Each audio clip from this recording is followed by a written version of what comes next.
Hello, boys and girls. When we last were reading, we were reading The Gumazing Gum Girl Choose Your Destiny.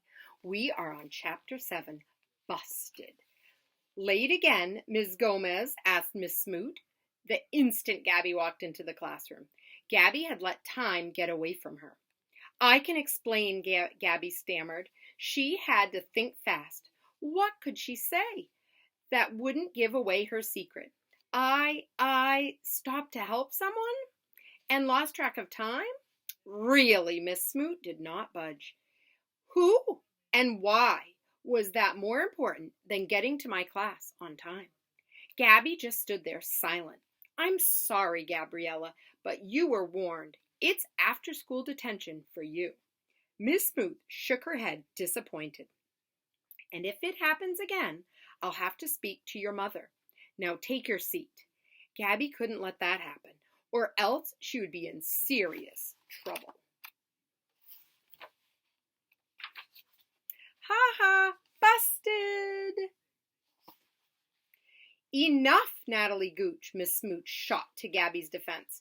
I have warned you about making fun of people. Well, young lady, since you think Gabby's punishment is so entertaining, you can keep her company. Detention for you, too. Oh, great. It's bad enough that I've got detention, but now I have to spend it with Natalie. Gabby glanced over at her tormentor. Not only were her eyes glaring, but her nostrils were flaring too. The look was almost enough to make Gabby forget the trouble she was going to be in for being late, or the possibility of her mother finding out that she was late again. Almost. Well, at least she couldn't just sit there staring at me for the rest of the day, Gabby thought with relief. Later at detention. Tick, tick, tick, tick. Tick, tick, tick, tick, tick, tick, tick, tick, tick, tick. Natalie Gooch! Whew, phew! Saved by the bell. Ring. Gabby was glad when detention finally ended. She had to get home and get home fast. If her mom found out that she had gotten detention, there would be a million questions. Right away, Gabby realized that her best bet was to turn into Gum Girl. Gabby Gomez could never make it home in time, but Gum Girl could make it there in no time. It would be close, but all she would have to do was change back before anyone saw her. This will be a snap. Gabby grinned at the brilliance of her plan. Chapter 8.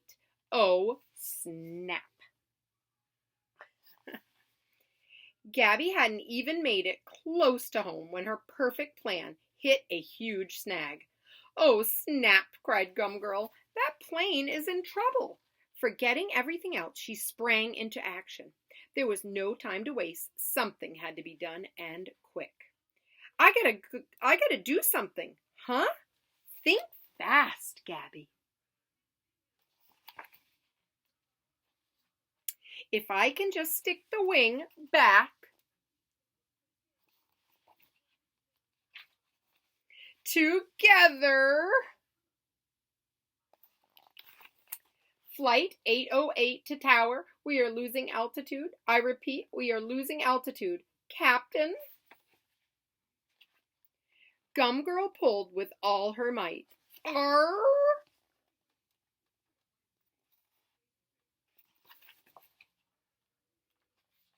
Wait, tower, we seem to be regaining control. Captain? Got to keep it together. You're not going to believe this. Emergency crew standing by. 808, you are cleared for landing. After the plane was safely on the ground, the entire airport erupted in celebration. The passengers and crew of Flight 808, as well as everyone in the terminal, cheered the brave little Gum Girl who had miraculously saved the day. Reporters from all over the city had witnessed the rescue from the ground and were descending upon the airport. Even the mayor showed up. Everyone wanted to know Gum Girl's story. Gabby felt exhilarated. "I can't believe I did it," she whispered to herself. "I can't believe I actually did it." She barely had time to think before questions began to fly at her from all directions. "When did you realize the plane was in trouble?" fired a reporter. "I was on my way home from school and," Gabby started. A second reporter interrupted. "How did you figure out what to do?" "Well, The third reporter broke in. "Where did you learn to stretch like that?" Gabby's head reeled. As she tried to come up with something to say, one last very young reporter broke through the noise with one last question. "Well, truth be told, it was more of a statement." "You mentioned school?" recalled this fourth reporter. "How old are you anyway? Your parents must be proud to have such a brave and dependable daughter." His question stuck in Gabby's brain. Even though she was doing good deeds, between the secret she had been keeping and the rules she had been breaking, her life was turning into a sticky mess. And the guilt was becoming harder and harder to swallow. All at once, Gabby felt neither brave nor dependable. She felt just the opposite, like a big, fat coward who her parents couldn't even trust.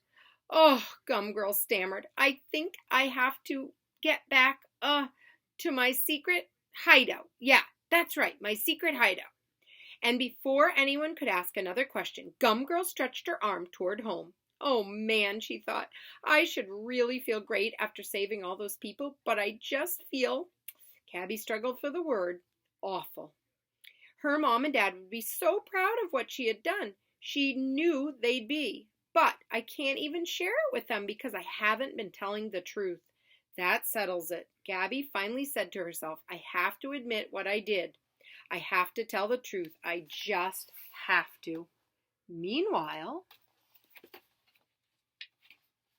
on the other side of town, in an old abandoned spatula factory, someone else was first learning that of brave little Gum Girl who had stopped the plane from crashing with her bare, gummy hands. He was cooking up a plan to destroy her. Dun, dun, dun. That is the end of our book. There must be a new adventure for Gabby soon. We'll have to find that. Bye, boys and girls.